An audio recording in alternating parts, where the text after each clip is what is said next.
সকলকে বইওয়ালা প্রকাশনের থেকে অভিনন্দন জানাই। আজ বইওয়ালার বই প্রকাশ, শঙ্কর রায়ের সাক্ষাৎকার ভিত্তিক সংগ্রহ আলাপ, এই বইটির আজকে আনুষ্ঠানিক উদ্বোধন এই মঞ্চ থেকে হবে। উদ্বোধনের জন্য আমি মঞ্চে আহ্বান করছি প্রসূন ভৌমিক, দীপ্তিমান বসু, সবুজ বরণ বসু এবং সুমিতাভ ঘোষালকে। আমাদের মধ্যে আছেন সুপ্রিয় চৌধুরী এবং ইমানুল হক, আমি মঞ্চে তাদেরকে আহ্বান করছি। শঙ্করদা মঞ্চে, শঙ্কর রায় যিনি এই বইটি লিখেছেন তাকে মঞ্চে ডাকছি। আমাদের মধ্যে আছেন কবি সুমিতাভ ঘোষাল, সুমিতাভদাকে মঞ্চে ডাকছি। প্রসূন ভৌমিক, প্রসূনদা এসছেন, প্রসূনদা মঞ্চে ডাকছি। বইওয়ালা প্রকাশনের পক্ষ থেকে কবি শ্রী প্রসূন ভৌমিককে আমি এখানে কিছু বলার জন্য অনুরোধ করছি।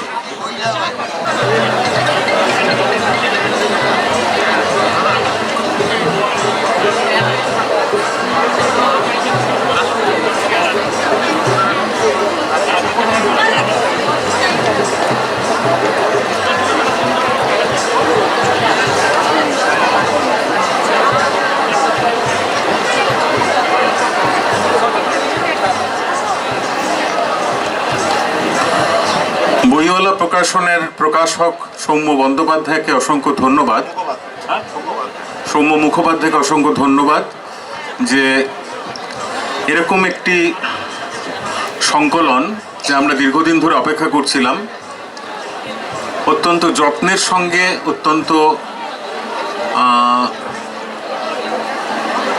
সূক্ষ্মতার সঙ্গে দীর্ঘ দিন ধরে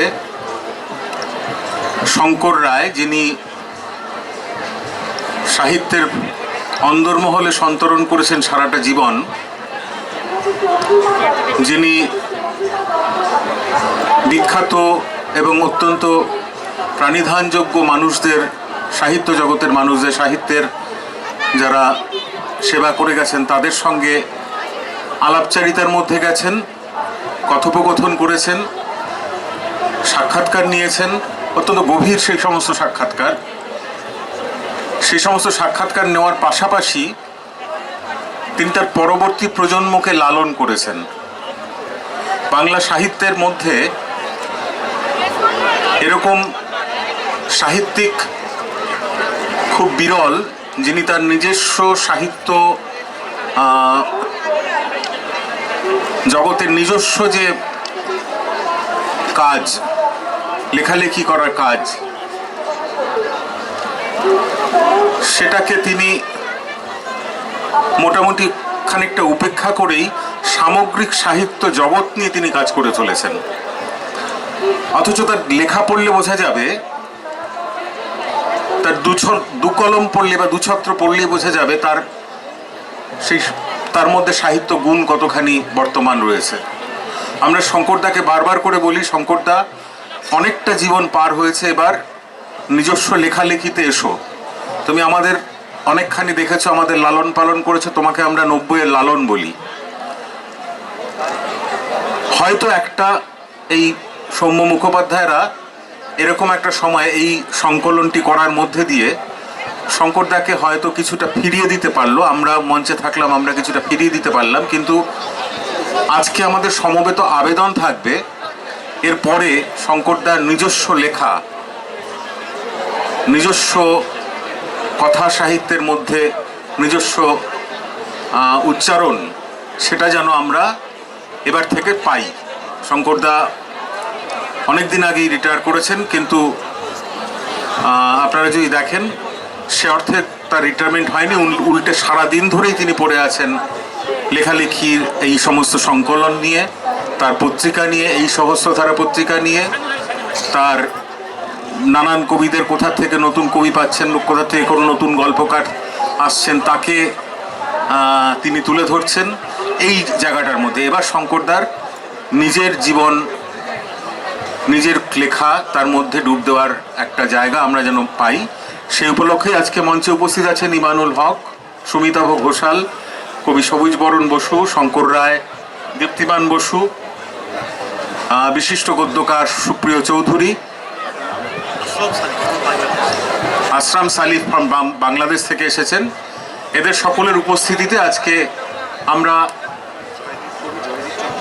কবি জয়দীপ চট্টোপাধ্যায় আমাদের মধ্যে আছেন, মঞ্চে আসবেন একটু। হ্যাঁ ঠিক আছে, ওখানেই বসে যাবেন।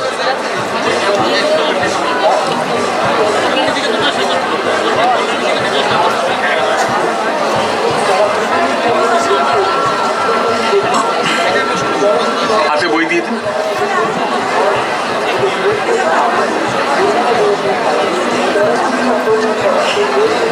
সকলে দাঁড়িয়ে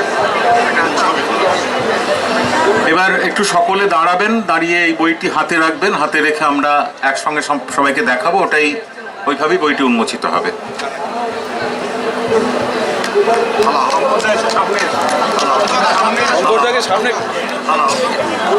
চাঁদের মতো দাঁড়াই থাকেন, গোলাকার করে থাকেন, আস্তে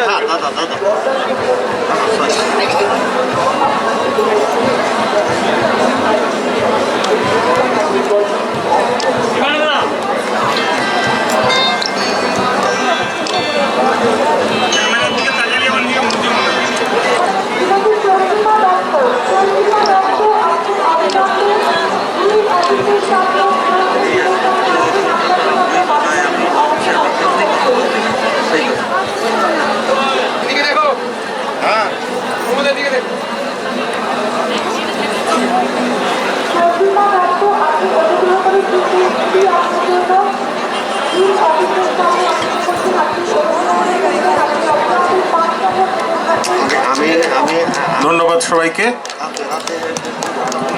আমি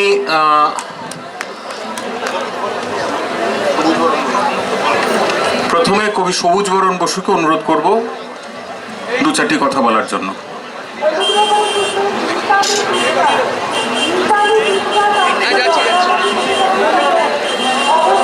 শুভ সন্ধ্যা। খুব অল্প পরিসরে আমি দু একটি কথা বলতে চাই। প্রথমত, এই যে বইটি, এই গ্রন্থটি আজকে প্রকাশিত হলো, এটি একটি ঐতিহাসিক মূল্য আছে, যে মূল্যটা আমি মনে করি যত দিন যাবে তত বাড়বে। কারণ শ্রী শঙ্কর রায় মহাশয় তিনি তার সমস্ত জীবন ধরে এমন এমন মানুষদের সাক্ষাৎকার সংগ্রহ করেছেন যারা অনেকেই পৃথিবীতে আর ফিরে আসবেন না সাক্ষাৎকার দেওয়ার জন্য। যেমন বিজন চৌধুরী, যেমন রয়েছেন পৃথ্বীশ গঙ্গোপাধ্যায়, যেমন রয়েছেন দেবেশ রায়। তাদের প্রত্যেকের উল্লেখযোগ্য সাক্ষাৎকার এবং তাদের প্রত্যেকের সঙ্গে ব্যক্তিগত একটা ঘনিষ্ঠতার সূত্রে যে সাক্ষাৎকারগুলি আরও খোলা মনে কথা বলা, যেগুলো অন্য 10টা সাক্ষাৎকার খুঁজে পাওয়া যাবে না। এবং আরেকটি অমূল্য সম্পদ হচ্ছে যে কি বলবো, প্রকাশ কর্মকার পৃথ্বীশ গঙ্গোপাধ্যায় আত্মপ্রতিকৃতি আঁকছেন সাক্ষাৎকার দিতে দিতে। সেই আত্মপ্রতিকৃতি পৃথ্বীশ গঙ্গোপাধ্যায়ের আর কোথাও পাওয়া যাবে না, সেটি এই গ্রন্থে পৃষ্ঠাতেই ধরে রাখা আছে। যেমন প্রকাশ কর্মকারের চিত্র, সেই চিত্রগুলি তিনি সাক্ষাৎকারের আগে পরে কিছু চিত্র উপহার দিচ্ছেন, যেই উপহারগুলি সযত্নে মুদ্রণ করেছে। আমি আন্তরিকভাবে ধন্যবাদ জানাই প্রকাশককে, বইওয়ালাকে, যে এরকম একটি গ্রন্থ প্রকাশের জন্য তারা এগিয়ে এসেছেন এর মূল্যটি বুঝে। এবং আজকের এই সন্ধ্যায় শুধু শঙ্কর রায় নয়, আগামীকালের ভাবিকালের বাংলা সাহিত্যের ইতিহাস বা বাংলা সাহিত্যের তথ্য ভাণ্ডার যারা খুঁজবেন, তাদের প্রত্যেকের স্যালুট পাওয়ার যোগ্য হয়ে উঠবে এই গ্রন্থটি এবং এই প্রকাশনা সংস্থা, এটা আমার বিশ্বাস। এবং শুধু তাই নয়, আমি আর একটি কথা বলে শেষ করব। একটা মানুষের দুটি কাজ, দুটিভাবে মানুষকে বিচার করা যায়। একটি হচ্ছে তার ব্যক্তিগত সম্পর্কের দিক দিয়ে, আরেকটি তার কাজের দিক দিয়ে। ব্যক্তিগত সম্পর্কের দিক দিয়ে শঙ্কর রায় মহাশয়কে আমরাও প্রায় মধ্য বয়সে পৌঁছতে চললাম। তাকে দেখেছি আমাদের যৌবনের প্রথম দিন থেকে, 18, 19, 20, 21, 22 বছর বয়স থেকে। আমার বিশ্বাস তিনি যদি নিজের, যেমন কপিল দেব যেমন কোনোদিন তার ব্যাটিং প্রতিভার প্রতি সুবিচার করেননি, এটা একটা সারা কপিল ভক্ত কেন ইমরান খান পর্যন্ত এই আক্ষেপ করে গিয়েছেন। আমরাও মনে করি শ্রী শঙ্কর রায় মহাশয় তাঁর লেখক প্রতিভার প্রতি সুবিচার করেননি। তিনি হয়ে উঠেছেন তরুণদের ক্যাপ্টেন এক সময়, আমাদের মতন মানুষদের যারা সদ্য লিখতে আসছি তাদেরকে হাতে করে তুলেছেন। অনেক প্রতিষ্ঠিত বিখ্যাত লেখকদের প্রথম লেখা বা প্রথম দিকের লেখা এই সহস্রধারার পাতায় ধরা আছে। আমাদের আজ পর্যন্ত প্রায় আধবুড়ো হতে গেলাম, শঙ্করদারও বয়স বেড়েছে, এখনো পর্যন্ত আমাদের রাগ, আমাদের অভিমান, আমাদের ক্ষোভ, আমাদের ভালোবাসা প্রকাশ করবার অবারিত জায়গা হচ্ছে শ্রী শঙ্কর রায় মহাশয় মানুষটি। আমরা এখনো করে থাকি সেই তরুণ বয়সের মতন। তিনি হাসি মুখে সমস্ত মেনে নেন এবং তিনি এগিয়ে যান আবারও নতুন নতুন লেখকদের। এখনো পর্যন্ত 69 বছর বয়স অবধি একটি লোক বিনা বিজ্ঞাপনে লিটল ম্যাগাজিন করে গেলেন, একটি পত্রিকা করে গেলেন এই সহস্রধারা। যে এই সহস্রধারার পাতায় পাতায় ধরা আছে বাংলা সাহিত্যের একটা অন্যতম নথি, লিখনির নথি, যে নথিগুলি ভাবিকালে আশা করি আরও সমাদৃত হবে। ভাবিকালের কোনো গবেষক যখন এ নিয়ে কাজ করবেন, লিটল ম্যাগাজিন নিয়ে কাজ করবেন, আরও অনেক লিটল ম্যাগাজিনের সঙ্গে অন্যতম হয়ে দাঁড়িয়ে রইবে শ্রী শঙ্কর রায়ের এই সহস্রধারা। মানুষ আর কাজ কখন ব্যক্তিগত জায়গায় মিশে যায় সেই কথাটি বলে আমি আজকে শেষ করব। শঙ্করদার এই গ্রন্থটির পরিকল্পনার প্রথম থেকেই ব্যক্তিগত সূত্রেই আমি পরিচিত ছিলাম এবং সেই সূত্রেই তার সঙ্গে আমার অনেক কথা হতো। আমি এবং আমরা শঙ্করদাকে অনুরোধ করেছিলাম, শঙ্করদা, এত সুন্দর, এত ভালো, এত উল্লেখযোগ্য সাক্ষাৎকারগুলি এটি একটি কোনো অপেক্ষাকৃত বড় প্রকাশনা থেকে প্রকাশ করা যায় না? অন্তত তাদের কাছে গিয়ে তাদের টেবিলে পাণ্ডুলিপিটা তো আপনার যেতে হবে না, আমরা পৌঁছে দেব। একবার দেখা যাক না, তাহলে তো আরও বেশি পাঠক পাবে। শঙ্করদা সহাস্যে কাঁধে হাত রেখে বলেছিলেন, সবুজ, আমি সারা জীবন তো লিটল ম্যাগাজিন করে আসলাম, আমার কাজ বড় প্রকাশক বড় তারা ভালো সে নিয়ে কিছু বলছি না, আমি বিবাদ বিতর্কে যাচ্ছি না, কিন্তু আমার যা চরিত্র সেই চরিত্র অনুযায়ী একটি অপেক্ষাকৃত নবীন প্রকাশকের হাত দিয়ে আমার গ্রন্থটি প্রকাশিত হোক, এটিই আমার বাসনা। তোমরা এ নিয়ে চিন্তা করো না, তোমরা তো আছো। একজন মানুষের তার বোধ, তার চেতনা, তার কাজ এবং ব্যক্তি সত্তা একসঙ্গে মিলে গেলে যে মেরুদণ্ডটি তৈরি হয়, সেই মেরুদণ্ডের ফলশ্রুতি হিসেবে এই গ্রন্থটি আলাপ। এটি আমি মনে করি, আমার বিশ্বাস আপনারা সংগ্রহ করবেন এবং আমি মনে করি এটি একটি অন্যতম নথি হয়ে থাকবে, যে নথির সূত্রপাত আজকের সন্ধ্যায়। আমি আবারও প্রকাশনা সংস্থা বইওয়ালাকে আন্তরিক কৃতজ্ঞতা জানাই সবার পক্ষ থেকে। ধন্যবাদ, ভালো থাকবেন। খুব সুন্দরভাবে সবুজ বরণ বললেন। আমি এরপরে ইমানুল হক বলবেন। তার আগে আমি বলি, আমি এমন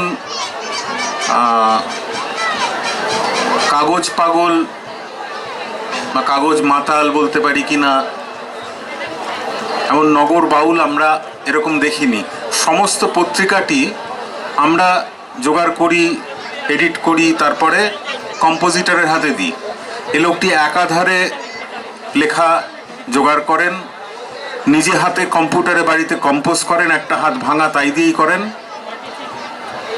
এবং তার মধ্যেই এডিটিং, প্রুফ দেখা পুরোটা করে সম্পূর্ণটা নিয়ে প্রেসে দেন। প্রেসের দায়িত্বটা শুধু ছাপা, এবং কি অপূর্ব তার পৃষ্ঠা বিন্যাস, সেটাও একখানা মানে আলাদা করে ধরার জায়গার একটা বিষয়। 2 নম্বর পাতাটা বলছে সৌম্য মুখোপাধ্যায়, প্রকাশক বইওয়ালা, সে বলছে শুধু 2 নম্বর পাতাটা ও করেছে, বাকিটা শঙ্করদা নিজে করে রাখা আছে। এমন একজন মানুষ আমাদের বাংলা সাহিত্যের বর্তমান ইতিহাসের মধ্যে আর কেউ আছে বলে আমি জানি না, সম্ভবত নেই। এখানে 16 জন ব্যক্তিত্ব, 18টি সাক্ষাৎকার রয়েছে।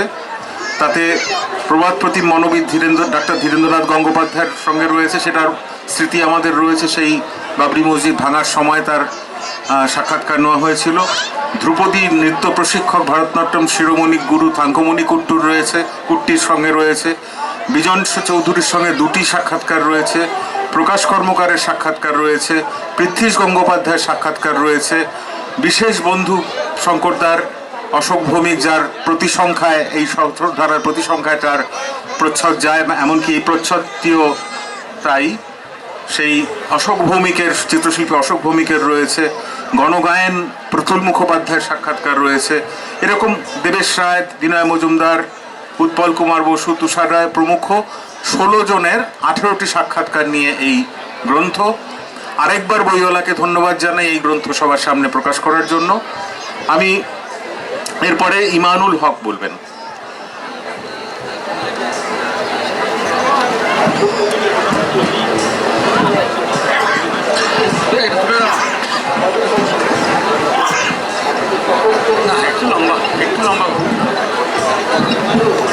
শঙ্খ ঘোষ মঞ্চ, শঙ্খ ঘোষ মঞ্চে,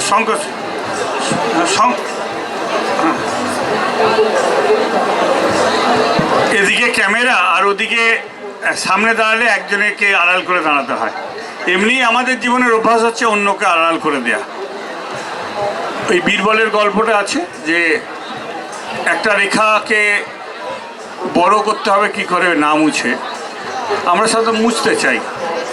ইহুদিদের সম্পর্কে অনেক কথা আছে, কিন্তু ইহুদিদের একটা ভালো দিক হচ্ছে তারা কখনো বাচ্চাদের না বলে না। বাংলাদেশ দেখবেন এখন অনেকটা উন্নতি করেছে মানে এশিয়ার মধ্যে সব থেকে যাদের প্রবৃদ্ধি বড়, জাতীয় গড় আয় বেশি, তারা হচ্ছে বাংলাদেশ। বাংলাদেশের কবি আসলাম সানি আছেন, তিনি একটা কবিতা পড়বেন, আমার যার নামে বেশি কথা বলবো না। তো বাংলাদেশে ছোটদের ওরা আপনি বলেন, আমরা সাধারণত তুই বলি, এবং ছোটদের আমরা সাধারণত ইংরাজি একটি শব্দ ব্যবহার করি, টিচ করি আমরা। এই টেনে নিই, কান টেনে দিই, ওই টেনে দিই, নিয়ে নিলাম ওইটা। তো অশোক মিত্রের বাড়িতে আমার যাওয়ার সুযোগ হয়েছিল, একটা বাচ্চাকে দেখে তিনি করলেন, টুপিটা নিয়ে তার নাকের মধ্যে পরে নিলেন, বাচ্চারা মুহূর্তের মধ্যে ভক্ত হয়ে গেল। আমরা কিন্তু সাধারণত টিচ করি, অন্যকে কোনো না কোনোভাবে টিচ করি। শঙ্করদার একটা গুণ হচ্ছে, শঙ্করদার সঙ্গে যা হয়, স্রোতের নদী, তো নদীতে লোক আসে লোক যায়, যে স্নান করে সে এক নদীর জলে দুবার স্নান করতে পারে না, নদীতে কখনো পারে না। তো শঙ্করদারও এই সব স্রোধারা যারা একবার এসছে তারা টেকে নিই। আমি একজনকে বললাম তুমি তো শঙ্করদার লোক, বলে না শঙ্করদার নেই। তো আবার কেউ রয়ে গেছে। তো আমাদের মতো কিছু লোক শঙ্করদার সঙ্গে রয়ে গেছে। শঙ্করদা আমাদের সঙ্গে সে জুটেছিলেন। আমরা যখন বাংলা ভাষা আন্দোলন করছেন, হঠাৎ করে ধরে বললেন তোমাকে একটা সাক্ষাৎকার দিতে হবে। তো আমি বললাম আমি কাগজের সাংবাদিক, আমার তো কাজ হচ্ছে সাক্ষাৎকার নেওয়া। তো আমি এখন বললাম যে দেখো তুমি পরের আলাপে ওটা রেখো, কারণ আমার জীবনে দুটো বড় সাক্ষাৎকার বেরিয়েছে, একটা ওখানে আর একটা হচ্ছে বাংলাদেশের চিহ্ন পত্রিকায়। তো হ্যাঁ, তো কারণ আমি বেশিক্ষণ ধৈর্য থাকে না, এক জায়গায় বেশিক্ষণ বসতে পারি না, আমি তো সাক্ষাৎকার দেওয়ার একটা ঝামেলা আমার। তো তা বলে না ওটা যে নিয়েছিলেন সে ছিল আমার ঘরবাসিনী। বলেন এটা পৃথিবীতে একবার ঘটেছে, স্বার্থের সাক্ষাৎকার নিয়েছিলেন তার ঘরণী। তো আমরাও ভাবলাম একসঙ্গে স্বার্থ হয়েছি। এই যে অন্যদের সাহস দেয়া, এই সহস্রধারা পত্রিকাটা বোধহয় আমার কাছেও আছে, যে নতুনদের সুযোগ করে দেয়া। একটা ছেলেকে ডেকে বললেন এই ছেলেটা বাংলা সাহিত্যের অসাধারণ কবি। কিছুদিন পর দেখা হলো, সে দেখলাম আর শঙ্করদার প্রশংসা করছে না, কিন্তু শঙ্করদা কিন্তু কোনোদিন তার সম্পর্কে বলেনি যে ও আর আমার সঙ্গে নেই। তার অকুণ্ঠ প্রশংসা করে বললেন বাংলা সাহিত্যের অন্যতম শক্তিশালী কবি, এই হচ্ছে 11 ক্লাসে পড়ে। এই যে শঙ্করদার গুণ আমি দেখছিলাম, এই যে প্রসূনের সাক্ষাৎকার ছেপেছে, তো এই এইটুকু বসে বসে পড়া যায়। আমি 2-3টে সাক্ষাৎকার চোখ বোলালাম। অনেকেই তাড়াতাড়ি পড়তে পারেন, আমিও পড়ি। সাধন চট্টোপাধ্যায় পড়লাম। সাধন চট্টোপাধ্যায় আমি অ্যাডজাস্টমেন্ট করি না। প্রসূন বলেছে যে আমি তো থাকতাম গুন্ডামস্তান কলাবাগানের বস্তি থেকে, 11 ক্লাসে ঢুকে বললাম, মিনালিং নামে কবিতা লিখতাম, সুজাতা বলে একটা মেয়েকে নিয়ে। কী সব লিখেছো নাকি? বলেছি। আচ্ছা, আরে বাবা, খুব বলাটাও লেখা, আমাদের মতো লোকেরা বলি বেশি, তো লিখি কম। তো সুতরাং লেখাগুলো থেকে যায়। বিজল্প কেমন করে এলো তার কথা বলেছেন, পুতুলদার সঙ্গে কথা বলেছেন, বিনয় মজুমদারের কথা বলেছেন। 16 জন ব্যক্তি, 18টা সাক্ষাৎকার, বুঝতেই পারছেন একজন ব্যক্তির সাক্ষাৎকার। আরেকটা বিষয় আমার খুব মজা লেগেছে, আমার খুব পছন্দ হয়েছে, যে একই সাক্ষাৎকার পত্রিকায় বিভিন্ন সময় একাধিকবার ছেপেছেন। এইটা নিয়ে আমাদের অনেকে আপত্তি থাকে, আমার আপত্তি নেই। কেন? দেখবেন লিটিল ম্যাগাজিনের পাঠকরাও থাকে না। ওই যে লিটিল ম্যাগাজিন নামে যেগুলো সব থান ইট বেরোয়, সেগুলোর কথা বাদ দিন। যেগুলো বেরোয় লাইব্রেরির দিকে তাকিয়ে, কলেজের লাইব্রেরির দিকে তাকিয়ে বিক্রি হয়, যে যাতে বিশেষ সংখ্যা অনেকগুলো আমরা করি, যাতে কলেজের লাইব্রেরিগুলো কিনবে, তার বিরাট দাম হয়। এবং ইদানিংকালে আরও হয়েছে, ওই যে সব বিশ্ববিদ্যালয়ে উন্নতি করতে গেলে, পদোন্নতি করতে গেলে, পদের উন্নতি করতে গেলে দেখাতে হয়। সেই জন্য সেই পত্রিকায় আইএসএসের নাম্বার ছাপানোর পত্রিকায় লেখা ছাপতে হয়। সেই লেখা ছাপার জন্য 2000 টাকা দিতে হয়, তবে লেখাটা ছাপা হয়। উল্টো হয়ে গেছে, লিটিল ম্যাগাজিনে লিখলে পয়সা না পাওয়া যাক, আর যাই হোক, খুব বেশি হলে 3টে পত্রিকা বেচে দিতে হতো। এখন পত্রিকা 3খানা কিনতে হয়, 600-800 টাকা সেইগুলোর দাম হয়, প্লাস হচ্ছে 2000 টাকা দিতে হয়। তো এই যে জায়গা শঙ্করদা করেননি। চটি পত্রিকা বার করেছেন, এখন অনেকে চটি নিয়ে গর্ব করছেন। শঙ্করদারা আমরা অনেকেই চটি বার করেই যে 15 পাতা 16 পাতা 20 পাতা প্রসূন অনেক কবিতার বই বের করেছেন। তো আমি মনে করি যে শঙ্করদা যে আলাপ করেছেন, আলাপ বেঁচে থাক, এবং আলাপ করা খুব কঠিন কাজ। আমি এটা বলি শেষ করব, একবার নোয়াম চমস্কির সঙ্গে আমার আলাপ করার ইচ্ছা হয়। নোয়াম চমস্কি কলকাতায় এসছেন, আমি সাক্ষাৎকার নিতে চাই। পরে তিনি রাজ্যের মুখ্যমন্ত্রী হন, কিন্তু তখন দুদণ্ডবতা মানুষ। তিনি আমাকে বললেন, আমাদের অনুমতি নিয়েছেন যে সাক্ষাৎকার নেবেন? না, সাক্ষাৎকার ও নোয়াম চমস্কির অনুমতি নেবে একজন মন্ত্রী।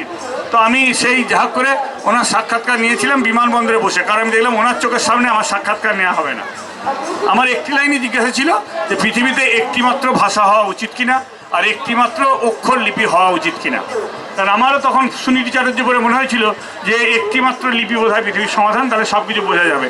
উনি বলেছিলেন কখনই হওয়া উচিত না, কারণ প্রত্যেকটা জাতির একটা বৈশিষ্ট্য আছে, প্রত্যেকটা জাতির মধ্যে অসংখ্য তার মধ্যে সাংস্কৃতিক বৈশিষ্ট্য থাকে এক একটা এলাকা ভেদে, এবং সেই লিপিগুলোর মধ্যে সেই জাতিটার বৈশিষ্ট্য ধরা পড়ে।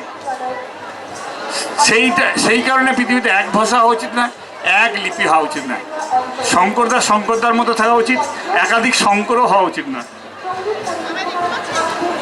শঙ্কর দন্তস্বয় দিয়েও শঙ্কর, আবার শিব শঙ্কর। এবং আপনারা জানেন কিনা জানি না, একজন মানুষ, হিন্দু মুসলমান সবার উপাস্য শিব, এমন কোনো গ্রাম নেই যেখানে হিন্দু মুসলমান বাস করে আর শিবের গাজন হয় না।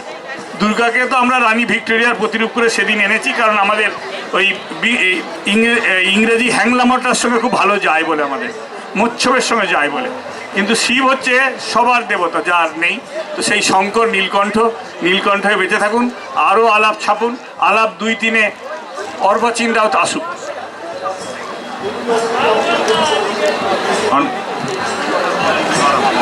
অভিনেতা প্রদীপ ধর এসছেন আমাদের মধ্যে, একটু মঞ্চে ডাকছি।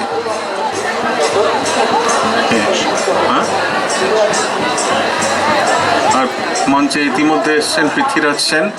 বইওয়ালা আয়োজিত এই মঞ্চে আজকে মূলত শঙ্কর রায়ের একটি সাক্ষাৎকার সংকলন, 16 জন ব্যক্তির 18টি সাক্ষাৎকার নিয়ে আলাপ, এইটি প্রকাশিত হলো এখানটায়। সেই উপলক্ষে এই মঞ্চ নেওয়া।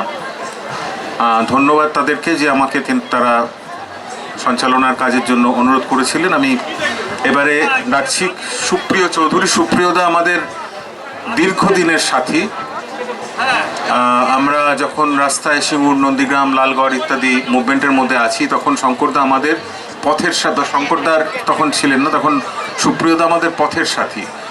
তখনও সুপ্রিয়দা লেখা শুরু করেননি, কিন্তু ম্যাজিকের মতো লেখা শুরু করলেন। প্রথম শুরু করলেনই তো সবচেয়ে বড় পত্রিকায়, সবচেয়ে বড় প্রকাশনা সংস্থায়। আপনারা জানেন দ্রোহজ, আপনারা জানেন জল ভৈরব, এই সমস্ত গ্রন্থের লেখক সুপ্রিয় চৌধুরী আমাদের সঙ্গে দীর্ঘদিন ওতপ্রোতভাবে যুক্ত। একটা আগ্রাসী পাঠক হিসেবেই দেখেছি। আজ সর্বোত্তম লেখকদের অন্যতম একজন সুপ্রিয় চৌধুরী, তাকে অনুরোধ করছি।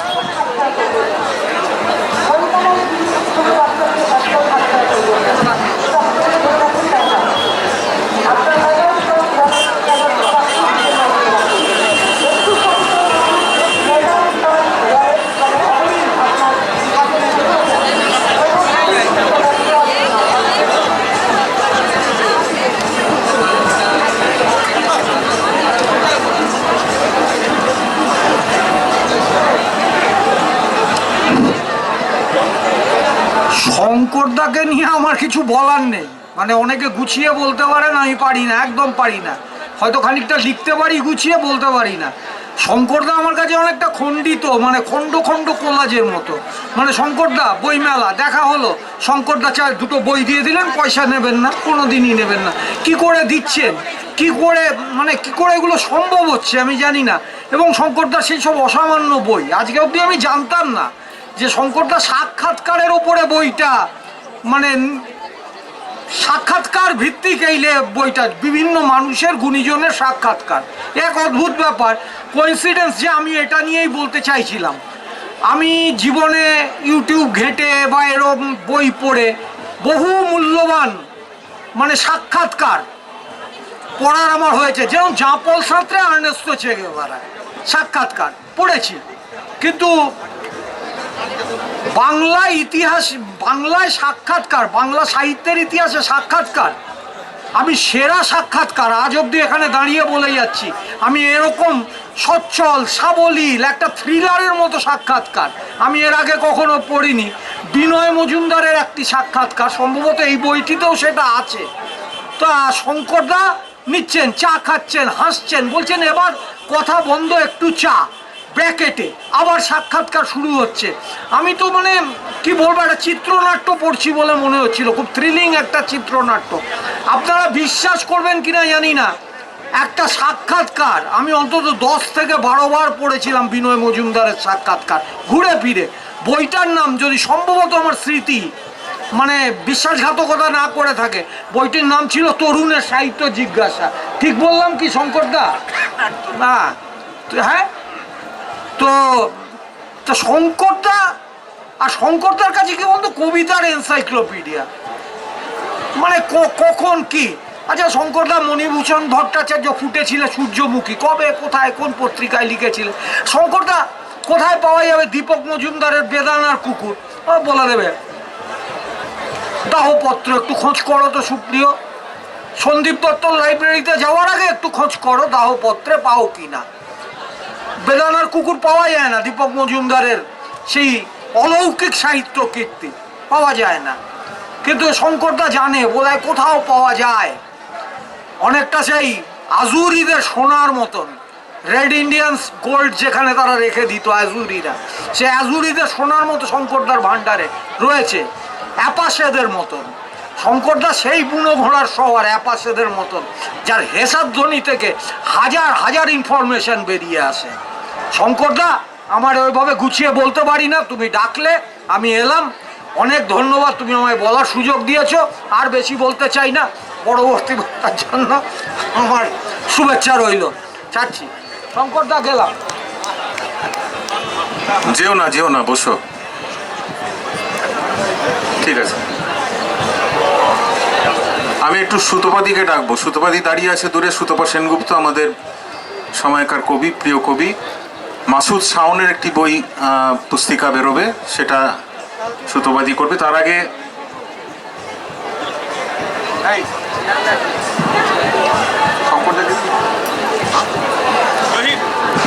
আমি শঙ্করদাকে এবারে বলছি, শঙ্কর রায়, শঙ্করদাকে বইটি সম্বন্ধে, এই আলাপ সম্বন্ধে একটু আলাপচারিতা করতে অনুরোধ করছি। মাসুদ উপরে এসো, মাসুদ উপর থাকো। নমস্কার সবাইকে। আমি খুব এলোমেলোভাবে শুধু বন্ধু বান্ধব করেই জীবন কাটিয়েছি, আড্ডা এইসব করেই, কিন্তু এখন আমি অবাক হয়ে দেখি গত 40 বছরে এরই মধ্যে কি করে যেন এই সমস্ত যারা বিশেষ কিছু মানুষ, তাদের সঙ্গে আমি কিনা বেশ বড় বড় আলাপ অনেকখানি করে করে তাদের অডিও, যেটা পরে অনুলিখন করে নানা রকম পত্রিকায় সেগুলো প্রকাশ পেয়েছে, এবং সেগুলোর সংখ্যা এখন আমি অবাক হয়ে গেছি, বইটা 332 পৃষ্ঠা হয়েছে। বইটা প্রকাশের জন্য খোলামেলা কথা বলাই ভালো। আমার ওপর খুব রাগারাগি করেছে সবুজ বরণ বসু, কারণ দুজন প্রকাশকের সঙ্গে ও কথাবার্তা একদম পাকা করে রেখেছে, বইমেলাটা গেলে এই বইটা বেরোবে। তারা একটু অভিজাত প্রকাশনা। এই সবুজ বরণ বসু খুব মানে বাতাস উড়িয়ে ঘুরছিল, হঠাৎ করে যেই দেখতে পেয়েছে যে শঙ্করদা কাকে যেন এই বইটা দিয়ে দিয়েছে, আমাকে ফোন করে খুব রাগারাগি করে ফোন কেটে দিয়েছে। আসল কথা হচ্ছে সৌম্যর সাথে আমার পরিচয় হলো। সৌম্য আমাকে বলল, শঙ্করদা আমি ভালো বই করতে চাই। তা আমি বললাম দিতে পারি, তা কি নেবেন থবেন? আমি বললাম কিচ্ছু নেওয়া তো লাগবে না। তখনও বললো তাহলে আপনাকে 100 কপি বই দেবো। তাই বললাম তুমি একটা নতুন ছেলে, আর যে কোনো নতুন কেউ লিখতে আসছে কিংবা পত্রিকা করতে আসছে কিংবা প্রকাশনা করতে আসছে, এরাই তো আমার প্রাণবীজ। তাই তোমার 100 কপি বই দিলে তুমি ভাত খাবে কি করে? 100 কপি লাগবে না, 50 কপি দিলেই হবে। এই সৌম্য অদ্ভুতভাবে কয়েকদিনের মধ্যে বইটা বের করে ফেললো। আর সবুজ আনন্দে নাচতে নাচতে আঠাত তুলে বললো, বাহ শঙ্করদা, আপনি আপনার মতোই। যে একটা মানে 3 মাস বোধ হয় সৌম্যর এই বইওয়ালা প্রকাশনা, এর বয়স বোধ হয় 3 মাস হবে। ভাবা যায় এরকম একটা মানে 3 মাসের একজন প্রকাশক, তাকে আমি আমার 40 বছরের অভিজ্ঞতা থেকে, মানে 40 বছরের সমাজ, তার যে ইতিহাস পরিপ্রেক্ষিত, এই সব কিছু তো এক একটা সময়ে এখানে পাওয়া যাবে। যেমন ধরুন 1980 সাল, কবি অমিতাভ দাশগুপ্ত আমার খুব মানে ঘরের মানুষ ছিলেন, আমার বাড়িতে থাকতেন, আমি তার বাড়ি থাকতাম, এরকম সব মেলামেশা। বললো, শঙ্কর তুই দীপুর একটা সাক্ষাৎকার নে। দীপু হচ্ছেন দীপেন্দ্রনাথ বন্দ্যোপাধ্যায়, লেখক, পরিচয় পত্রিকার সম্পাদক। আমি তো চমকে উঠলাম, আমি? তা দীপেন্দা হঠাৎ মারা গেলেন। তারপর একদিন ঘটনাক্রমে আমাদের কাছাকাছি পত্রিকার জন্য দেবেশ রায়ের সাক্ষাৎকার হয়ে গেল, এবং সেই থেকে এই প্রসূন ভৌমিক 18টা সাক্ষাৎকার হয়ে গেল। আর আজ আমার খুব আনন্দ হচ্ছে, বইওয়ালা প্রকাশনা সৌম্য মুখোপাধ্যায়, সে এইরকম আমার মতন একজন বয়সে এসে যখন তার এই পাণ্ডুলিপিটি তার হাতে তুলে দিচ্ছে, তখন সৌম্যর প্রকাশনার বয়স কত? 3 মাস, 6 মাস। 6 মাসের প্রকাশকের হাতে এই বইটা তুলে দিতে পেরে আমার খুব আনন্দ হচ্ছে। এবার একটু অন্য কথা বলি, বাকিটা প্রসূনই বলবে। মাসুদ শাওন, ওরা যাদবপুর বিশ্ববিদ্যালয়ের বাংলা বিভাগের ছাত্র, সূর্যদীপ গুপ্ত, ওরা আরো বন্ধু বান্ধব আছে, অহনা ভান্ডারী, ওদের দলবল আছে। মাসুদের একটা বই বেরিয়েছে, আমাদের বাংলা সাহিত্যের সুপরিচিত কবি সুতপা সেনগুপ্ত, তিনি আমাদের মধ্যে উপস্থিত আছেন। মাসুদের বইটা একবার এইভাবে জনগণের সামনে তুলে ধরবে। আমি একটু মাসুদকে ডাকছি। মাসুদ, তুমি দ্রুত এখানে লাফ দিয়ে চলে এসো। কোথায়? হ্যাঁ, সুতপা আসুন আপনি।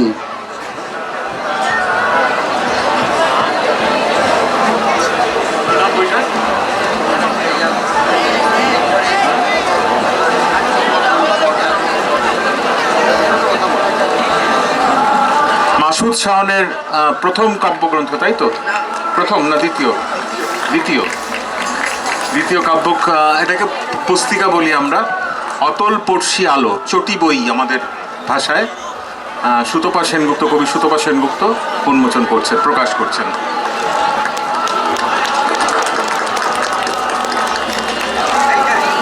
সুতপা দিয়ে একটু 2-1টা কথা যদি বলেন।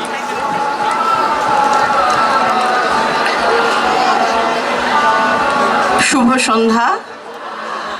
এই শঙ্খকোষ মঞ্চে এসে আমি যে মাসুদ শাওনের বই উদ্বোধন করছি, এটা আমার কাছে বিশেষ তাৎপর্যপূর্ণ হয়ে উঠল এই কারণে যে শঙ্খ ঘোষ ছিলেন আমার মাস্টারমশাই যাদবপুর বিশ্ববিদ্যালয়ে আমি যখন ছাত্রী ছিলাম, আর এখন আমি যাদবপুর বিশ্ববিদ্যালয়ে পড়াই, আর আমার ছাত্র মাসুদ শাওন, তার বই আমি প্রকাশ করছি, এই উদ্বোধন করছি। মাসুদের এটি দ্বিতীয় বই, প্রথম বইটিও সুন্দর ছিল। এই বইটি মধ্যে আমি আরেকটু পরিণত ছাপ দেখতে পাচ্ছি। সবথেকে বড় বৈশিষ্ট্য আমি বলবো যে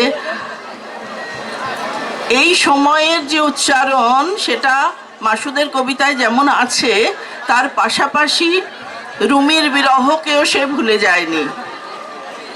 মাঝে একটা সময় গিয়েছিল যখন মোটামুটি পৃথিবীর সর্বত্রই, ভারতে এবং বাংলায়, কবিরা ঐতিহ্যকে সম্পূর্ণ অস্বীকার করতে চাইছিলেন। সেই সময়টা পার হয়ে এসেছে, আর একটা নতুন সংগঠন তৈরি হচ্ছে। সংগঠন বলতে আমি কোনো অর্গানাইজেশন বলছি না, সংগঠন বলতে আমি একটা নতুন মিলনের কথা বলছি, যে সময়ের সঙ্গে সাম্প্রতিকতম আধুনিকতার সঙ্গে ঐতিহ্যের মিলন ঘটিয়ে দেওয়া। মাসুদকে অনেক শুভেচ্ছা। আমি মাসুদের ছোট্ট একটা লেখা একটু পড়ে আপনাদের শোনাচ্ছি, আশা করি আপনাদের ভালো লাগবে।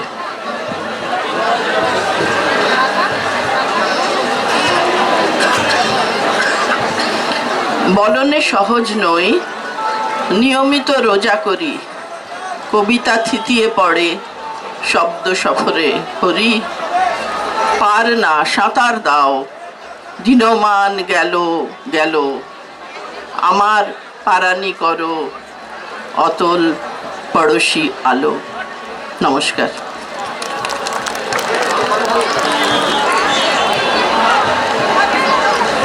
বইওয়ালা প্রকাশনের পক্ষ থেকে শঙ্করদাকে কৃতজ্ঞতা জানানোর কোনো ভাষা নেই, তবে আমার একটা ছোট্ট ছিল, শঙ্করদাকে আমি বলেওছিলাম যে শঙ্করদাকে বইওয়ালা প্রকাশনের পক্ষ থেকে উত্তরীয় পড়িয়ে বরণ করে নেবেন বইওয়ালা প্রকাশনের পক্ষ থেকে অনুপা নন্দী চক্রবর্তী।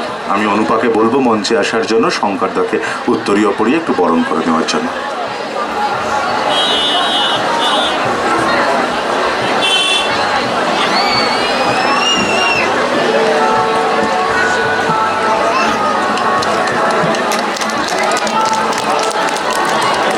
আমাদের মধ্যে উপস্থিত আছেন কবি পৃথ্বীরাজ সেন। পৃথ্বীরাজ সেনকে উত্তরে পড়িয়ে বরণ করে দেবেন সন্দীপা নন্দী। বইওয়ালার পক্ষ থেকে সন্দীপা নন্দীকে অনুরোধ করছি পৃথ্বীরাজ সেনকে উত্তরীয় পড়িয়ে বরণ করে নেওয়ার জন্য।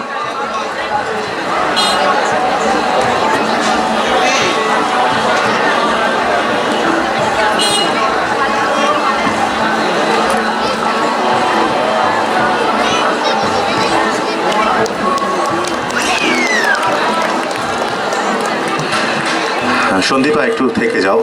কিছুদিন আগেই 23শে ফেব্রুয়ারি ICCR উদ্বোধন হয়েছিল বইওয়ালার পক্ষ থেকে কবি দীপ্তিমান বসুর পদ্য @ফেসবুক বলে একটি কাব্যগ্রন্থ, কবিতা বা ছড়াও বলতে পারেন। কবি দীপ্তিমান বসুকে সন্দীপা উত্তরীয় পড়িয়ে বইওয়ালার পক্ষ থেকে বরণ করে নিচ্ছে।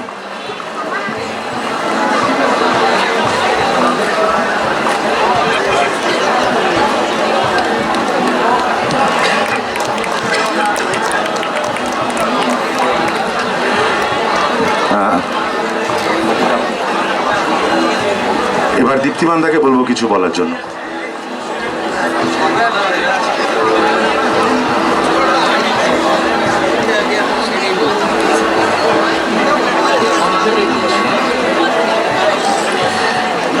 এখানে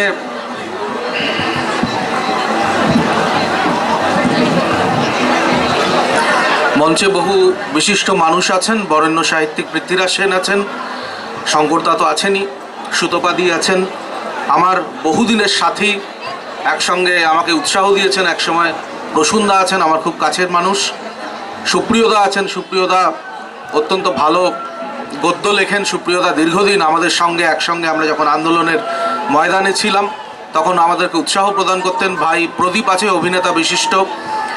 জয়দীপ চট্টোপাধ্যায় আছেন, এই সময়ের অত্যন্ত শক্তিশালী কবি। আরও অনেকেই আছেন এই মঞ্চে। বিষয় হচ্ছে, আজকে আমাকে যখন সৌম্য বলল যে শঙ্করদার যে বইয়ের কথা, এবং সেই বইটা 16 জন বিশিষ্ট মানুষের 18টি সাক্ষাৎকার, এবং কিছু ও আমাকে পাঠিয়েছিল, আমি দেখতে দেখতে অবাক হয়ে যাচ্ছিলাম যে এত রিচ সাক্ষাৎকারের সংকলন বাংলার বুকে, বাংলা লেখায়, বাংলা ভাষায় আমি নিজে পড়িনি, হয়তো থাকতে পারে। আমি ভাবছিলাম যে কি অসংখ্য কি অধ্যাবসায় নিয়ে তিনি এই সংকলন তৈরি করেছেন। এবং সবথেকে বড় কথা, এই ধরনের সংকলন তৈরি করতে গেলে বুকের পাটা দরকার, যে হয়তো পাঠক হয়তো হবে না, কিন্তু এইটা ভবিষ্যতের ক্ষেত্রে একটা উদাহরণস্বরূপ থেকে যাবে যে এই ধরনের মানুষের তাদের চিন্তা, তাদের ভাবনা, তাদের মনকে প্রতিফলিত করা, যে ভবিষ্যতের কাছে তাদের মনের একটা প্রতিচ্ছবি রেখে যাওয়া, এই ধরনের সংকলন করার সাহস যে শঙ্করদা দেখিয়েছেন, বইওয়ালা দেখিয়েছে, আমি তাদেরকে ধন্যবাদ জানাই। আমি বিশেষ কিছু আর এখানে বলতে চাই না, অনেক বিশিষ্ট মানুষ আছেন, এরপরে দেবের গান আছে। আমি শুধু একটা ছোট্ট লেখা, যেটা আমার গাড়িতে আস্তে আস্তে আমি আজকে লিখলাম, শঙ্করদার এই কাজকে সম্মান জানিয়ে লেখাটির নাম আলাপ। কত কিছু অজানা কথা, কত কিছু অজানা কথা মনের কোণে কিসের বাস, কত কিছু অজানা কথা মনের কোণে কিসের বাস, জীবনে অনেক পাওয়ার পরেও আটকে কোথায় দীর্ঘশ্বাস। আমার কথা কোথায় শুরু, আমার কথা কোথায় শুরু, আগুন কোথায় কোথায় জল, বলছি সেসব, বলেছি সেসব আগল ভেঙে মুক্ত মনে অনর্গল। জীবনে আঁকা পদ্ম সুর ছুঁচ্ছে কোথায় জীবন বোধ, জীবনে আঁকা পদ্ম সুর ছুঁচ্ছে কোথায় জীবন বোধ। মানুষ জানুক আকাশ ভরে আমার দুঃখ আমার ক্রোধ। পৃথিবী জানুক কৌতূহলে, পৃথিবী জানুক কৌতূহলে ফেলে আসা পথের কথা। আলাপ জমুক নতুন করে, চলতে থাকুক কথকতা। অনেক ধন্যবাদ সব। বইওয়ালার পক্ষ থেকে দীপ্তিমান দাকে, কবি দীপ্তিমান বসুকে অভিনন্দন, শুভেচ্ছা। শঙ্কর দা।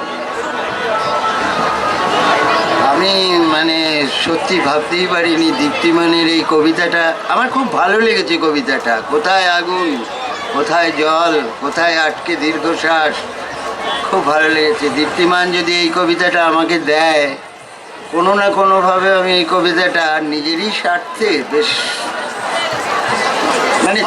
চেয়ে রাখলাম। আমাদের বাংলা সাহিত্যে 90 সুতপা অনেক সিনিয়র, প্রসন্নের তুলনায় ওকে আমি অনেক আগে থেকে চিনি।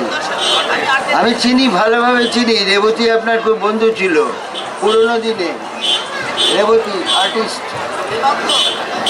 রেবন্ত দিল্লি চলে গেল। আপনাকে আমি ছোটোবেলা থেকে চিনি, আপনার বাবাকে, হরিপ্রসাদ বাবু, শোভাবাজার। তো 90 দশকের যে কবি সমাজ আমাদের বাংলা সাহিত্যে, তাতে অগ্রণী যে 5-7 জন কবির নাম বলতে আমাদের তৃপ্তি লাগে। এই 5-7 জন অগ্রণী কবিদের মধ্যে অবশ্যই প্রসূন ভৌমিকের নাম খুব বেশি সুপরিচিত। কিন্তু একটা জিনিস আমি এটা 2020 সালের এখানকার অডিটোরিয়ামেও আমি প্রসূন সম্বন্ধে বলতে গিয়ে বিশেষভাবে উল্লেখ করেছিলাম যে আজকের কবিতায় কাদিস না বোন এই যে একটা ঢং উঠেছে, যেটা সুতপা একটু আগে বলছিলেন যে ঐতিহ্যকে অস্বীকার করার যে প্রবণতা, তারই বিপ্রতীপে আর একটা সংগঠন, যেটাকে মিলনেরই একটা অর্থ দিয়ে তিনি বলছিলেন। এই যে বৈশিষ্ট্যগুলো এক একটা সময় 19বিংশ শতাব্দীতে যেমন ব্যক্তি স্বাতন্ত্র্যের অবসান ঘটে গিয়েছিল, যারই আবার পুনরুত্থান আমরা এখানে কখনো কখনো দেখছি। কাদিস না বোন এই রকম জায়গায় দাঁড়িয়ে প্রসূন ভৌমিকের কবিতার মধ্যে দিয়ে যে মানুষের শ্বাস প্রশ্বাস উঠে আসে, এটা কিন্তু 90 দশকের কবিদের থেকে একটা অত্যন্ত পৃথক একটা পরিচয়।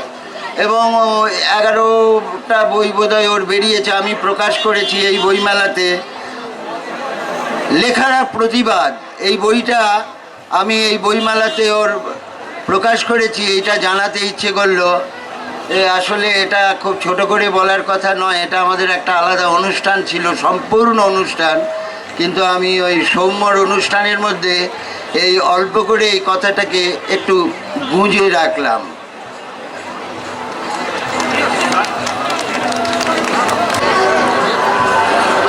আমাদের মধ্যে উপস্থিত আছেন অভিনেতা প্রদীপ ধর। বইওয়ালার পক্ষ থেকে সন্দীপা প্রদীপ ধরকে বরণ করে নিচ্ছেন। প্রদীপ দা।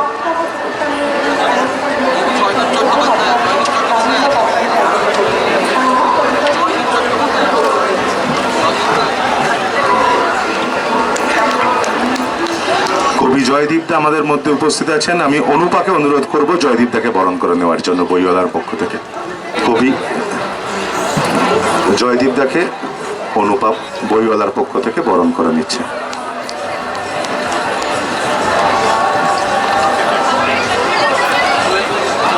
আমাদের মধ্যে উপস্থিত আছেন কবি সুতপা সেনগুপ্ত। আমি সন্দীপাকে আরেকবার অনুরোধ করব সুতপাদিকে উত্তরীয় পড়িয়ে বইওয়ালার পক্ষ থেকে বরণ করে নেওয়ার জন্য।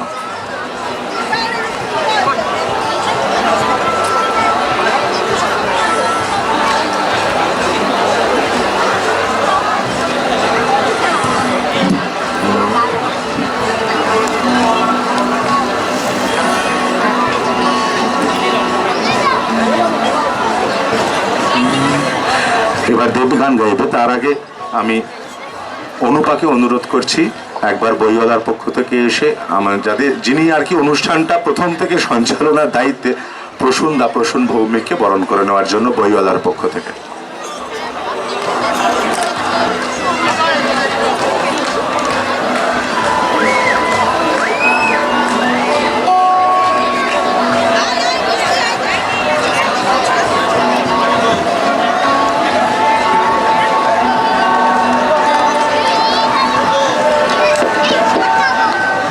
মাসুদ শাওন, যার কবিতার পুস্তিকাটি প্রকাশিত হলো, ও একটা ঘটনা ঘটালো, মানে একটা জিনিস বলতে বললো, আমার মনে পড়ে গেল আমাদের পুরনো বিজল্পের কথা। এখানে বোধহয় সাম্য পিছনে দাঁড়িয়ে ছিল, একটু আগে দেখছিলাম।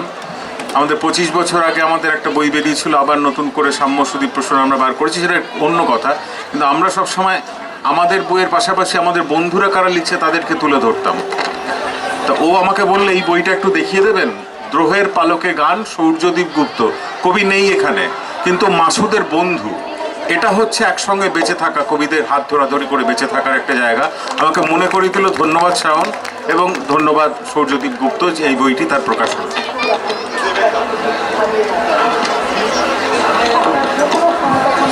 এবার দেবের গান, এবং তার মধ্যে দিয়ে অনুষ্ঠান সমাপ্ত।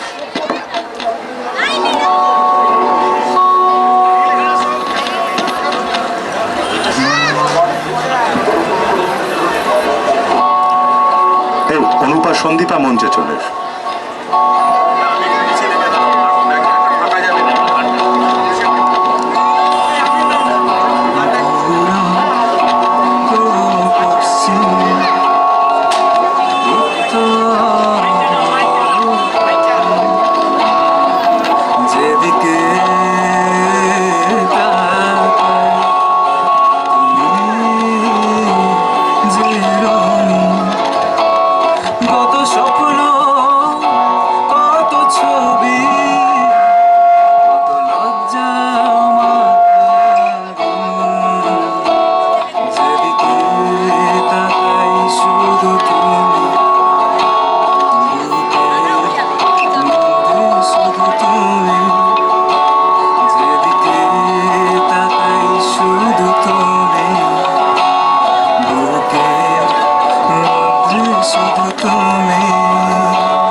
চোখে তারায় দেখা, অন্ধকারে আলোয় মাখা তোমার চোখের তারায় দেখা, কত রঙিন স্বপ্ন ভালোবাসার দিন। পূরব ও পশ্চিম, উত্তর ও দক্ষিণ, যেদিকে তাকাই তুমি যে রঙিন, কত স্বপ্ন কত ছবি, কত লজ্জা মাখা দিন, যেদিকে তাকাই শুধু তুমি, বুকের মধ্যে শুধু তুমি, যেদিকে তাকাই শুধু তুমি, বুকের মধ্যে শুধু তুমি।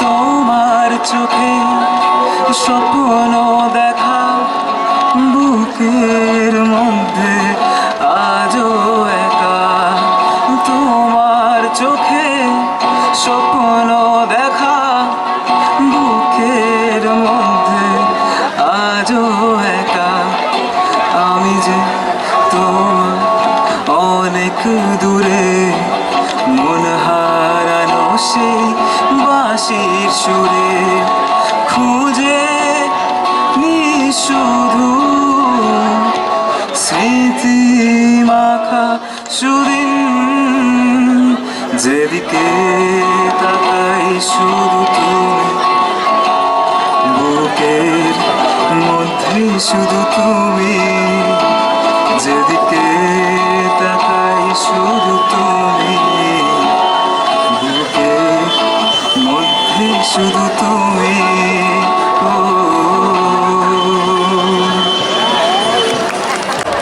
ধন্যবাদ। বইমেলার মহানবমীর মধ্য সন্ধ্যায় জনাকীর্ণ এই পথে আস্তে আস্তে অনেকটা সময় লেগে গেছে। আমি ক্ষমা প্রার্থী, আমার কেবলই মনে হচ্ছিল বোধহয় শহর কলকাতায় মহানবমীর মধ্য সন্ধ্যা। আমি শুনলাম অত্যন্ত বর্ষিয়ান সাংবাদিক যে গ্রন্থটি আজ প্রকাশ করলেন। আমি খুব ছোট্ট করে আমার জীবনে একটি কথা বলবো। আমি সাংবাদিকতা করার সূত্রে অনেক বিশিষ্ট মানুষদের অন্তরঙ্গ আলাপচারিতা নিয়েছিলাম। এখনও মাঝে মধ্যে, আমি তো টেপ বন্দি করে রাখতাম, এখনও মাঝে মধ্যে রাতের অন্ধকারে শুনি প্রদীপ ঘোষ বলছেন, শোনো পৃথ্বীরাজ, যখন সকালবেলা পাখিরা বেরোয় ওদের মধ্যে একটা শব্দ থাকে, সন্ধ্যা অন্ধকারে যখন তারা বাড়িতে ফিরে আসে তখন শব্দটা পাল্টে যায়। খুব মনে পড়ে। সোমনাথ চট্টোপাধ্যায় বলছেন, পৃথ্বীরাজ, আমি কিন্তু বরাবর মহাত্মা গান্ধীর অত্যন্ত একনিষ্ঠ সমর্থক ছিলাম। আমি বললাম, আপনার পিতা দক্ষিণপন্থী দলের প্রতিষ্ঠাতা, আপনি কি করে বামপন্থী সমর্থক হলেন? উনি প্রায় 3 ঘন্টা একটি কথা বলেছিলেন, মাঝে মধ্যে শুনি। রুদ্রপ্রসাদ সেনগুপ্ত বলেছিলেন, তুমি যে আমার ইন্টারভিউ নিচ্ছ আমি ক পয়সা পাবো? উনি বলেছিলেন, তুমি মুখ্যমন্ত্রীর ত্রাণ তহবিলে 101 টাকা দাও। আমার কাছে প্রায় 40 জন বিখ্যাত মানুষদের ইন্টারভিউ ধরা আছে। খালি সৌমিত্র চট্টোপাধ্যায় বলেছিলেন, আমার ছোটোবেলার কথা আমি ঠিক বলতে পারবো না, তুমি এসো আমার সঙ্গে সকালে অংশ নাও ব্রেকফাস্টে, কিন্তু আমার ইন্টারভিউ ছেপো না। আমি জানি এই বইটির মধ্যে যে নামগুলো দেখলাম, আমাদের আত্মায়, আমাদের হৃদয়ে তাদের বসবাস। কবি তুষার রায় থেকে শুরু করে কত বিশিষ্ট মানুষজন, আমি নিশ্চয়ই তাদের এই বইটি পড়ব। আর আমি চাইবো এর মাধ্যমে বইওয়ালা সত্যি যে কথাটা বললেন, বাংলা ভাষায় অন্তরঙ্গ আলাপচারিতা সংক্রান্ত বইয়ের খুব অভাব। আমার খুব মনে হয় হীরেন চট্টোপাধ্যায় যে একটি সংলাপ নিয়েছিলেন জওহরলাল নেহরু সম্পর্কে, আপনারা ভেবে দেখুন, রাজনৈতিক মতাদর্শের দিক থেকে সম্পূর্ণ বিপরীত মেরুর মানুষ হওয়া সত্ত্বেও তিনি জওহরলালকে বলছেন আর জেন্টেল কলোসাস। আমি বলবো সৌম্যকে, এই ধরনের যে সমস্ত অজানা সংলাপ আছে, সাক্ষাৎকার আছে, সেগুলি যেন বাংলা ভাষায় প্রকাশ করে। আজকে সবাইকে ধন্যবাদ জানাচ্ছি। আগামীকাল আনুষ্ঠানিকভাবে বিজয়ের বাজনা বেশি উঠবে, কিন্তু আমরা সেটা বলবো না, আমরা বলবো আসছে বছর আবার হবে। আমার প্রিয় কবি জয়দীপ চট্টোপাধ্যায়ের মাধ্যমে আমরা আজকের মহানবমীর মধ্য সন্ধ্যা তার এই অনুষ্ঠানের পরিসমাপ্তি ঘোষণা করছি। জয়দীপ, তুমি এ সময় তোমার কবিতাটা শুনবো। আর সৌম্যর মতো আগামী প্রজন্মের প্রকাশকদের হাতেই কিন্তু বাংলার 1000 বছরের সংস্কৃতির যে দিশা ধরা আছে। সৌম্য খুব ভালো কাজ করছে। আমি কদিন আগে আইসিসিআরে গিয়েছিলাম। আশা করব আগামী বইমেলায় এই প্রকাশনী থেকে অন্তত 25টি এমন গ্রন্থ প্রকাশিত হবে যা 10 দিগন্তে বাংলার প্রতিভাকে, বাংলার মননকে, বাংলার শক্তিকে, বাংলার চেতনাকে, বাংলার এসনাকে উদ্দীপ্ত করবে। সাবাস সৌম্য, আপনি গিয়ে চলুন, আমরা আপনার সঙ্গে আছি। আসছে জয়দীপ, এই প্রজন্মের কবি। তার খুব সুন্দর কবিতা সে লেখে, ঘুম ভাঙানিয়া সুরে, তার কবিতার মাধ্যমে অনুষ্ঠানের পরিসমাপ্তি। ভালো থাকবেন, কাল সবাই মাঠে আসবেন, কাল কিন্তু আমাদের বিজয়া।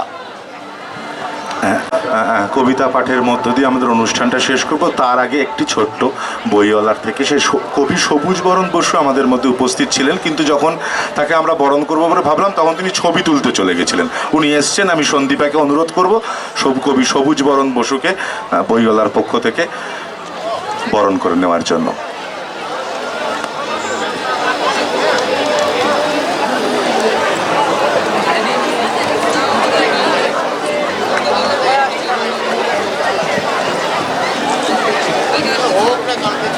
এবার জয়দীপদা।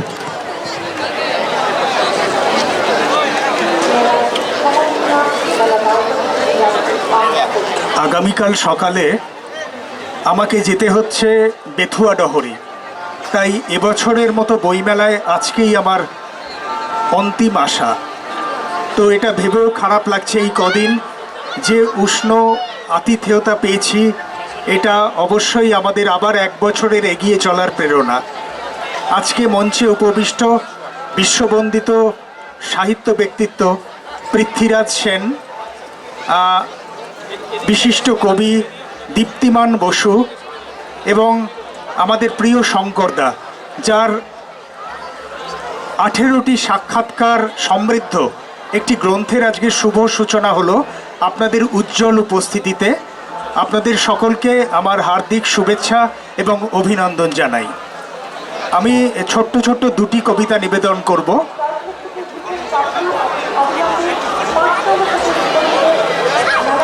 প্রথম কবিতার শিরোনাম ভালোবাসা। এটি লিখেছেন কবি দীপ্তিমান বসু। আলোর পথে হেঁটেছি আমি একা, তেপান্তরের ছায়া আমার সাথে, রোদ বৃষ্টি উড়িয়ে নেওয়া ধুলো, কান্না ছড়ায় অম্ল মধুর রাতে। জানোই তো বেঢপ আমার জুতো, বুকের কাছে সেলাই করা জামা, নীল জোনাকি আগুন আকাশ তীরে, ফেরেনি বলে করব না তো ক্ষমা। তুমি যদি আবার কাছে আসো, তোমার ওই ঠোঁট ছোঁয়া কালো তিলে, পড়বে যেন আমার ঠোঁটের ছায়া, ভিজবে চোখ পদ্ম পাতার জলে। ভাবছো কি ফিরবে নাকি দেখো, আয়েশ করে আমার ছিন্ন বুকে, আকাশ থেকে আবার যদি নামো, দিচ্ছি কথা রাখবো পরম সুখে, দিচ্ছি কথা রাখবো পরম সুখে। তোমাকে দিলাম কবিতার বন্ধুতা, রুদ্র পলাশ ভুবন ডাঙার মাঠ। তোমাকে দিলাম নীল এক সামিয়ানা, বান্ধবময় স্নিগ্ধ বাগান ঘাট। তোমাকে দিলাম 7 রং স্বরলিপি, প্রসাধনহীন বেদুইন ভালোবাসা। তোমাকে দিলাম স্বপ্নেতে লেখা চিঠি, বর্ষার রাত জ্যোৎস্নার পরিভাষা। তোমাকে দিলাম প্রযুক্তি পুরাতনে, তুলসী মঞ্চ 4G স্মার্টফোন। তোমাকে দিলাম বালুচরি কথামালা, প্রিয়তা মাখানো আমার অবুঝ মন। সকলে ভালো থাকবেন, অনেক অনেক শুভেচ্ছা, নমস্কার।